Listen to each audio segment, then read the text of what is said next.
Very good morning everyone, how are you all? Hope सभी लोग अच्छे होंगे. So today we will discuss the part third of chapter first. We was discussing about the number system. हमने previous videos में discuss कर लिया था कि नंबर सिस्टम क्या होता है, उसका कंप्यूटर्स में क्या यूज़ है, कैसे किसी नंबर सिस्टम को दूसरे नंबर सिस्टम में कन्वर्ट कर सकते हैं, डेसिमल को बाइनरी में और बाइनरी को डेसिमल में करने का तरीका हम लोगों ने सीख लिया था प्रीवियस वीडियोस में. आज हम लोग इस चैप्टर के लास्ट में हैं और इसकी एक्सरसाइज देखेंगे कि जो हमारे बुक के पीछे की एक्सरसाइज है वो क्या है, उसको कैसे सॉल्व करें. Okay, let us start. So देखिए, आपके बुक के पीछे क्वेश्चंस दिए हुए हैं. यहाँ पे क्या दिया है, convert the following binary number into denary number, मतलब डेसिमल नंबर. ये जो नंबर्स दिए हैं सभी के सभी बाइनरी नंबर्स हैं, इनको आपको डेसिमल में कन्वर्ट करना है. तो मैं आपको दो कन्वर्ट करके दिखा दे रहा हूँ एग्जांपल में. अभी मैंने प्रीवियस वीडियो में भी दिखाया था कि कैसे कन्वर्ट करते हैं इसको.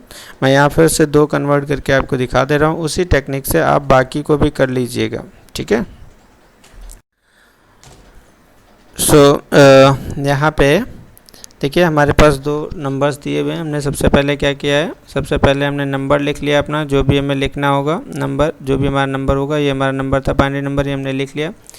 फिर उस नंबर की हमने पोजिशनल वैल्यू निकाल के इस तरीके से लिख लिया. फिर उसका सोल्यूशन कर लिया हमने. पहले से 2 की पावर 4 था तो हमने 2 इंटू 2 इंटू 2 इंटू 2 4 बार लिख लिया.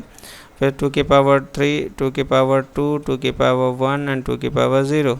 इस तरीके से हमने लिख लिया. फिर फाइनली जो नंबर्स हमें मिले उनको हमने ऐड कर दिया और ये हमें मिल गया रिजल्ट. ऐसा ही आप देखेंगे, ये दूसरा वाला एग्जांपल हमने दिया यहाँ पे 1010. ये हमारे पास एक नंबर था. इसका सोल्यूशन हमने क्या किया, इसमें देखिए हमने इसका पोजिशनल वैल्यू निकाल ली. सबसे पहले इसकी पोजिशनल वैल्यू फाइंड आउट कर ली. सो पोजिशनल वैल्यू के अकॉर्डिंगली हम देखेंगे, जैसे 2 इंटू 2 की पावर 3 है तो 2 इंटू 2 इंटू 2, 2 की पावर 3 क्यों हुआ, क्योंकि इसकी पोजिशनल वैल्यू है हमारे पास 0, 1, 2 एंड 3. तो 1 की जो पोजिशनल वैल्यू है वो 3 है, इसलिए हम इसको 2 की पावर 3 लिख रहे हैं. तो 2 की पावर 3 कर दिया ये हमने. फिर 2 की पावर 2 आ गई, 2 की पावर 1 आ गई और 2 की पावर 0 आ गई. इस तरीके से हमारे पास जो रिज़ल्ट आया उसको हमने क्या किया, ऐड कर दिया आपस में, और जो रिज़ल्ट हमें मिला उसको हमने यहाँ फाइनल लिख लिया. तो इस तरीके से हमने आपको दो सॉल्व करके दिखा दिए हैं. आप बाकी को सॉल्व करिए. अगर सॉल्व करने में कोई प्रॉब्लम आती है तो एक बार फिर से प्रीवियस वीडियो को देखिएगा कैसे मैंने इसको किया है. फिर भी नहीं समझ में आता है तो आप मेरे को मैसेज करके पूछ सकते हैं, ठीक है. देखिए, मैंने यहाँ पे आपको आंसर्स दे दिए हैं. चैप्टर क्वेश्चन नंबर 1 के आंसर्स मैंने यहाँ पे दे दिए हैं. पहले का तीसरे का आएगा, देखिए पहला तो मैंने यहाँ सॉल्व कर दिया 22 है, दूसरा 10 है, तीसरा का हमने दे दिया 40 आंसर आएगा, 63 आंसर आएगा और 333 आएगा, ये आंसर आएगा. तो आप इसको सॉल्व करके देखिएगा. अगर ये आंसर्स आ जा रहे हैं तो समझ लीजिएगा सही है. अगर नहीं आ रहे हैं तो इसके बाद हम शॉर्ट क्वेश्चन की बात करते हैं. तो हमारे पास जो शॉर्ट क्वेश्चन दिए हुए हैं, पहला क्वेश्चन हमारे पास why do we need a number system. दूसरा क्वेश्चन है डिस्क्राइब द बाइनरी सिस्टम. और तीसरा क्वेश्चन है हमारे पास why is binary system used in computers. तो मैंने इनके जवाब यहाँ पे लिख दिए, आप इसको देख लीजिएगा एक बार.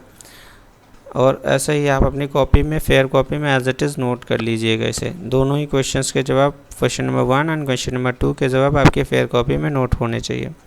कौन से हैं क्वेश्चंस, तो we need a number system to properly store data in computer systems or to digitize real world data. जो भी डेटा हमारे पास रहता है उसको डिजिटाइज करके कंप्यूटर्स में स्टोर करने के लिए हम बाइनरी नंबर सिस्टम्स का इस्तेमाल करते हैं. ओके, क्वेश्चन नंबर 2 का मतलब बी आंसर है हमारे पास. बी का आंसर क्या है, the binary system has the base two like decimal system. In binary system only 2 digits are there, 0 and 1. जैसे डेसिमल नंबर सिस्टम में 10 डिजिट्स थी, वैसे बाइनरी नंबर सिस्टम में 2 डिजिट्स होती हैं. तो ये हमने इसका आंसर दे दिया. एंड क्वेश्चन नंबर 3 क्या है कि कंप्यूटर सिस्टम्स में इसका कैसे इस्तेमाल होता है. तो the CPU is made up of billions of transistors. आपका जो कंप्यूटर का CPU होता है उसमें बहुत सारे ट्रांजिस्टर्स लगे होते हैं. Transistors are just like a switch, ठीक है. The digit 1 and 0 is used in binary reflect the on and off states of a transistor. 0 और 1 क्यों यूज़ किया गया, क्योंकि इससे हमें ऑन या ऑफ पता चलता है. ट्रांजिस्टर का गेट ओपन है या क्लोज्ड है, मतलब वो ट्रांजिस्टर ऑन हो चुका है या ऑफ है. ट्रांजिस्टर्स मैंने बताया क्या होते हैं। Transistor is activated by the electronic signals it receive. जब उसे करंट मिलती है तो ट्रांजिस्टर एक्टिवेट हो जाते हैं, और जैसे ही उसके अंदर की करंट निकल जाती है वो फिर से डीएक्टिवेट मतलब ऑफ हो जाते हैं। तो यही चेक करने के लिए ऑन है या ऑफ है हम वहाँ पे 0 और 1 का इस्तेमाल करते हैं। ठीक है, तो ये आपके तीनों क्वेश्चंस के जवाब मैंने आपको यहाँ बता दिए हैं। आप इनको अपनी फेयर कॉपी पे नोट कर लीजिए। आई होप कि आप लोगों को ये चीज़ समझ गई होगी। अगर कहीं कोई कन्फ्यूजन है तो आप मेरे से पूछ सकते हैं। इसको पॉज कर करके, स्क्रीन को पॉज कर करके आप इसको फेयर कॉपी पे नोट कर लें। Okay, thank you all, bye bye.